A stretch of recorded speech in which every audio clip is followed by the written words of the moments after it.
Bonjour à vous. Aujourd'hui, je vais vous présenter le volume 1 de Ryuko, un seinen de type thriller signé Eldo Yoshimitsu.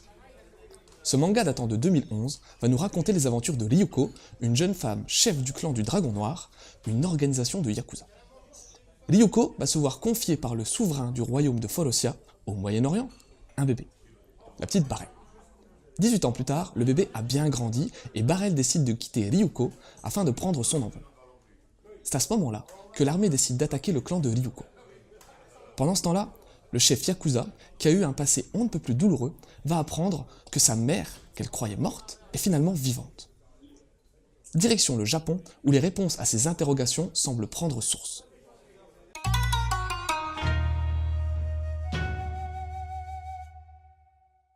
Le dessin mêle habilement force et finesse, alternant la beauté des courbes à la puissance du crayon.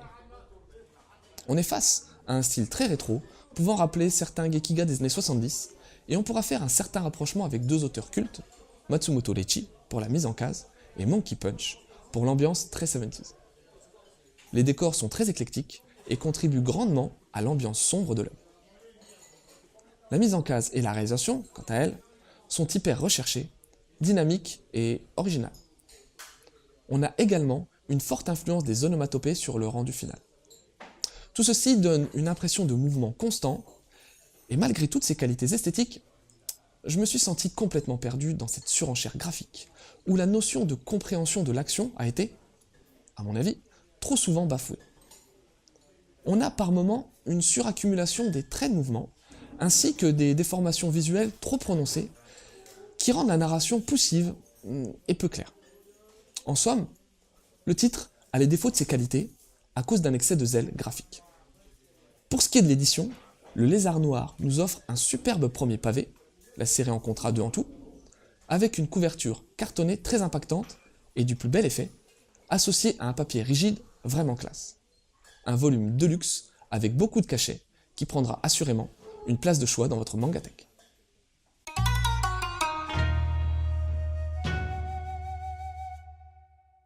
Quand on cherche des infos sur Eldo Yoshimitsu, on comprend vite qu'il est issu du monde de l'art, puisqu'il a au préalable été sculpteur et qu'il a travaillé pour Vuitton avant de s'essayer au manga.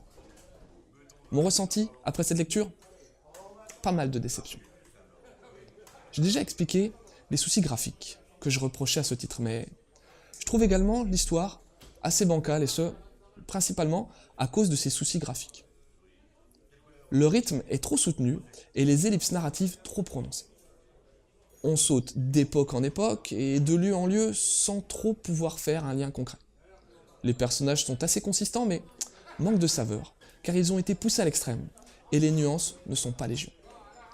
On se retrouve donc face à un manga très travaillé visuellement, où on s'en prend plein la gueule, ça fait bim, bam, boum, et puis c'est tout. Bien entendu, ce titre se veut un énorme hommage au cinéma asiatique, aux films de Yakuza, de Kung Fu, à la pop culture des années 70, un peu à la manière d'un Tarantino dans le cinéma, mais j'ai pour le moment trouvé le résultat plus proche du brouillon que de l'œuvre aboutie. De plus, si l'on prend en compte le fait que ce titre ne disposera que de 2 volumes, je vois mal ce manga s'épanouir comme il aurait pu le faire par la suite. Je tiens tout de même à saluer l'initiative de l'éditeur Lézard Noir, qui, même si ce titre ne me touche pas plus que ça, nous permet de découvrir des œuvres sortant totalement de l'ordinaire, et nous offrant, quoi qu'il arrive, une vision de ce qu'est la pluralité dans le manga. Pour ce qui est des lectures parallèles à Ryuko, le titre m'a tout de suite rappelé le fameux Lady Snowblood de Koike et de Kamikura, où l'on trouve également une femme forte et pas mal d'histoires de Yakuza. De même, il y a également un rapprochement à faire avec Mother Sarah, scénarisé par Otomo Katsuhiro, puisque l'héroïne évolue dans un monde empreint d'orientalisme et de guerre. Et puis, pourquoi pas essayer de partir sur le Pineapple Army dessiné par le maître Urasawa. Bien que ce titre se soit arrêté au premier volume en France, on y retrouve en partie une ambiance similaire dans le traitement de la guerre.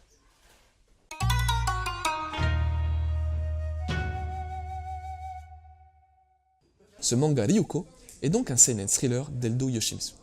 Il narre les aventures d'une chef de clan Yakuza qui va prendre sous son aile le bébé d'un roi oriental. 18 ans plus tard, ce bébé, Barel, va décider de voler de ses propres ailes. Parallèlement à ça, Ryuko va apprendre que sa mère n'est pas réellement morte, et elle va se rendre au Japon pour en savoir plus.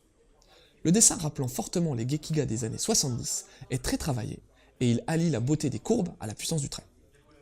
La réalisation est également très recherchée et super dynamique. Malheureusement, on s'y perd vite dans cette surenchère graphique, d'autant que l'histoire, elle aussi, en pâtit. On ne s'y retrouve pas dans ce déluge d'action où les personnages sont poussés dans les extrêmes. Malgré tout, cette magnifique édition ravira peut-être les fans de cinéma asiatique et de pop culture 70s et nous prouve, quoi qu'il en soit, que la culture manga est bien plus diversifiée que ce que les néophytes pourraient croire. Un titre du Lézard Noir qui vous en coûtera tout de même 19 €. Sur ce, je vous souhaite une bonne lecture et à la prochaine.